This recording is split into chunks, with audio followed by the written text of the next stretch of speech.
Mesdames et messieurs, bonjour ou bonsoir et bienvenue à la chronique de NBT. La chronique de NBT, c'est le nec plus ultra de l'actualité des droits de l'homme au Cameroun et en Afrique.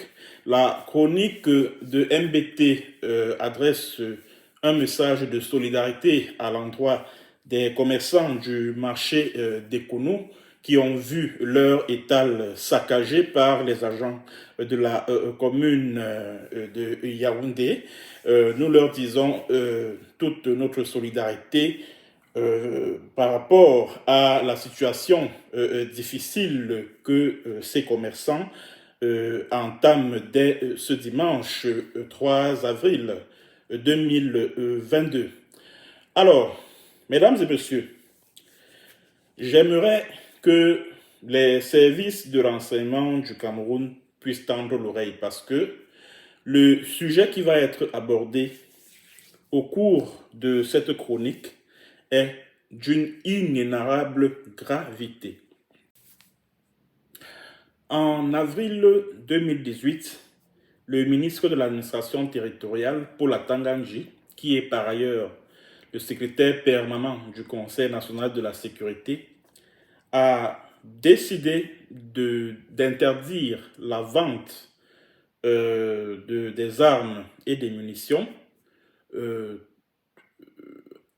Il a pris une décision, cette décision à l'encontre des sociétés en charge de fabriquer les armes et les munitions. Alors, la fabrication de ces armes et de ces munitions était donc interdite, tout comme le port des armes était soumise à une autorisation préalable du ministère de l'administration territoriale. Et c'est vrai que depuis 2016, il existe une loi qui régule la vente, la cession et puis le port des armes au Cameroun. Donc ça veut dire que si vous avez besoin d'un permis de port d'armes, vous devez bénéficier d'une autorisation du ministère de l'administration territoriale. Mesdames et messieurs, pour en arriver au cœur de ce sujet, j'aimerais dire à M. Bankui Emile, qui est le chef de la division de la sécurité militaire au Cameroun, que j'ai installé ma VAR, et ça je te l'ai toujours dit, Bankui, que j'ai installé ma VAR à l'entrée de tes bureaux, de ta sécurité militaire.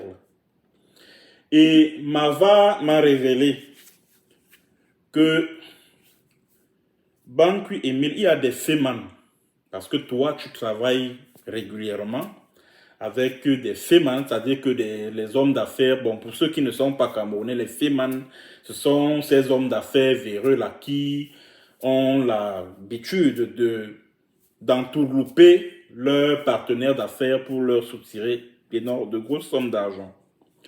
Alors, Bankui Emile, tu travailles donc avec des FEMAN et il arrive à ces FEMAN de vouloir obtenir une autorisation de port d'armes.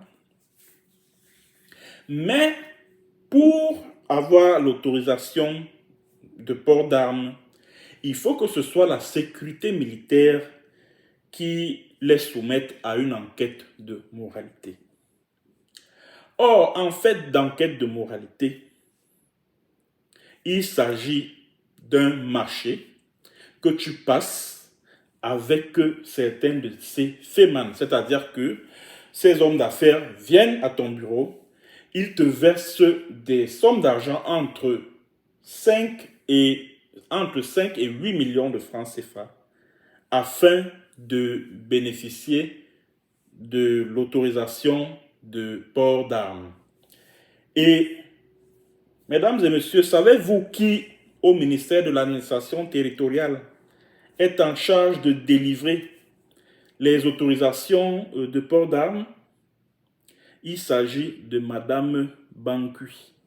Oui, Madame Bankui, c'est-à-dire que l'épouse du colonel Bankui Émile.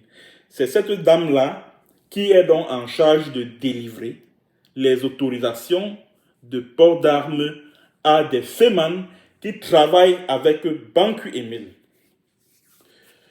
Bankui Émile, d'après Mavar, d'après ce que m'a révélé Mavar, en l'espace de 6 mois, de ces 6 derniers mois, tu as bénéficié, c'est-à-dire que tu as perçu des centaines de millions de la part de près d'une centaine d'hommes d'affaires véreux, de fémans, afin que ces derniers puissent bénéficier de l'autorisation de port d'armes de ton époux qui travaille au ministère de l'administration territoriale dirigé par Paul Atanga Nji, un autre voyou. C'est de ça qu'il s'agit. Et bien entendu, Bankui Émile, quand ces fémins viennent te verser de grosses sommes d'argent pour ces histoires de trafic d'autorisation de port d'armes, cet argent est partagé entre toi, ton épouse et Atanga Nji. Ça, c'est ce que Mavar m'a révélé. Parce que Atanga Nji a pris un certain nombre de mesures, que ce soit en 2018, c'est-à-dire qu'en avril 2018, que ce soit le 6 mai 2021, c'est-à-dire que des mesures portant interdiction ou alors restriction de la vente ou de la détention d'armes à feu. C'est-à-dire qu'il a pris cette décision de manière officielle, de manière publique, mais en privé. Il est dans un business avec toi, Bankui Émile, avec ton épouse, dans le cadre de ces trafics d'autorisation de port d'armes-là.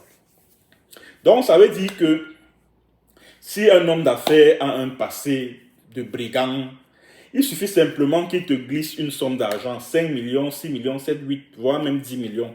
Tu lui autorises de porter les armes, de pouvoir sortir avec ces armes-là hors du pays afin d'aller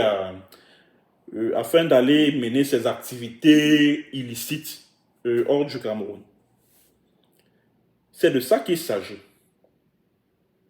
Pourtant, lorsque Atanga Nji prend cette décision-là, il brandit comme prétexte la situation sécuritaire du Cameroun, que ce soit au niveau de l'extrême nord avec les assauts répétés de Boko Haram, que ce soit au niveau du Southern Cameroun où la guerre continue de sévir entre les Ambazonian Restoration Forces et l'armée camerounaise. Voilà. Voilà donc, mesdames et messieurs, ce que j'ai voulu dire concernant cette affaire, concernant ce gros scandale impliquant le voyou, le brigand de la division de la sécurité militaire, le colonel Joël Émile Bankui, qui perçoit de grosses sommes d'argent, des centaines de millions de francs, de ses amis fémans, afin que ces derniers puissent avoir l'autorisation de porter des armes afin d'aller mener leurs activités pas très catholiques hors du Cameroun. Voilà donc, mesdames et messieurs, les informations que m'a transmise ma VAR, la VAR que j'ai installée au bureau du colonel Joël Émile Bankui. Souvenez-vous, mesdames et messieurs, que c'est monsieur et madame Bankui qui ont fait assassiner l'inspecteur de police Mapuro Njifon. C'était le 17 novembre 2008.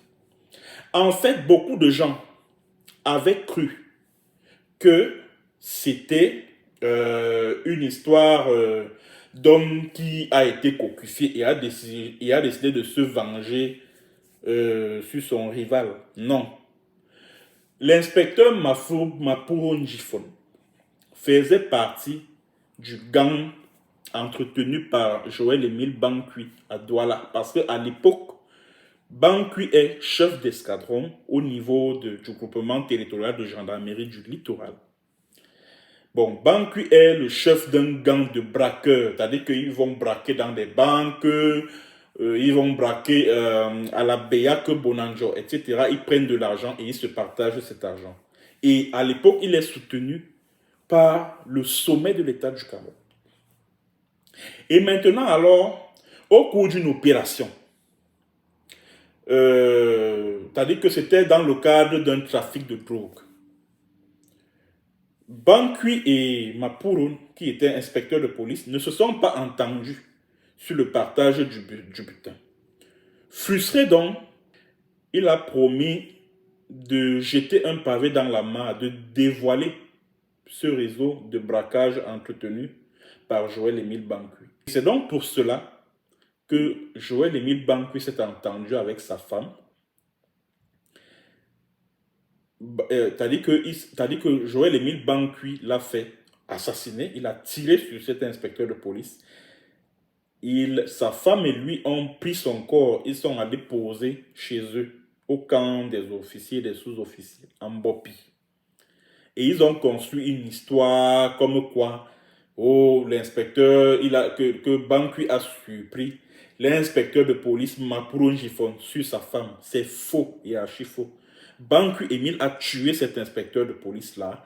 Et par la suite, il s'est entendu avec sa femme pour qu'ils aillent déposer le corps chez eux avant de le transporter à la morgue de l'hôpital La Quintini. C'est-à-dire que vers 2 heures du matin. Voilà la vraie histoire, c'est-à-dire que voilà la vraie version de cette affaire. Tout ce qu'on vous a raconté à l'époque, là, c'était des conneries, c'était des histoires. C'est-à-dire que ce couple-là a sévi de la sorte à l'époque. Voilà encore le même couple qui se retrouve dans une histoire où ils traficotent les permis de port d'armes avec Atanganji et tout ça. Et ils perçoivent de grosses sommes d'argent. Des sommes d'argent qu'ils se partagent entre eux. Donc ça veut dire que un simple brigand, ça veut dire qu'un individu qui a un passé de voyou, de brigand, de braqueur, peut venir voir Bankui et lui dire que voilà, j'ai besoin d'un permis de port d'armes. Si cet ancien voyou, cet ancien braqueur a beaucoup d'argent, il lui donne à Bankui, Bankui lui donne, Bankui l'autorise à porter les armes. Parce que ça se passe entre mari et femme, quoi. C'est-à-dire que madame donne l'autorisation et maintenant monsieur, lui, il fait une espèce d'enquête de moralité et puis le tour est joué. Surtout qu'il y a l'argent qui est en jeu.